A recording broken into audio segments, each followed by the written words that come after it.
بسم اللہ الرحمن الرحیم۔ جو بندہ صبح و شام یہ کہتا ہے اللہ قیامت کے دن اسے لازمی راضی فرمائے گا۔ نبی کریم صلی اللہ علیہ وآلہ وسلم کی عظیم خوشخبری صرف صحیح و حسن حدیث سے۔ کیا آپ چاہتے ہیں کہ اللہ آپ سے قیامت کے دن راضی ہو جائے؟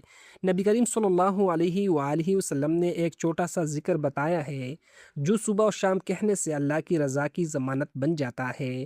آج جانیں گے وہ عظیم کلمات جن پر نبی کریم صلی اللہ علیہ وآلہ وسلم نے اللہ کی رضا کی خوشخبری سنائی۔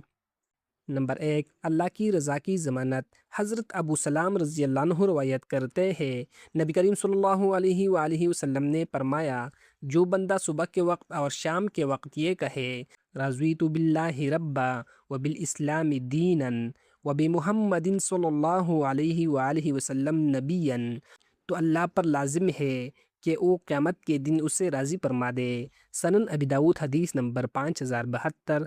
مطلب، میں اللہ کو رب ماننے پر راضی ہو، اسلام کو دین ماننے پر راضی ہو اور محمد صلی اللہ علیہ وآلہ وسلم کو نبی ماننے پر راضی ہو۔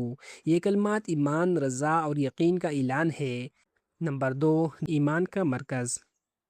حضرت عباس رضی اللہ عنہ سے روایت ہے، رسول اللہ صلی اللہ علیہ وآلہ وسلم نے فرمایا، اس نے ایمان کا مزہ چکھ لیا جو اللہ کو رب ماننے پر راضی ہو گیا، اسلام کو دین ماننے پر راضی ہو گیا اور محمد صلی اللہ علیہ وآلہ وسلم کو رسول ماننے پر راضی ہو گیا۔ صحیح مسلم حدیث نمبر 34۔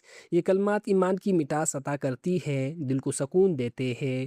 قرآن پاک میں اللہ تعالیٰ فرماتے ہیں، اللہ ان سے راضی ہو گیا اور وہ اللہ سے راضی ہو گئے، یہی لوگ کامیاب ہے۔ سورۃ المائدہ آیت نمبر 119۔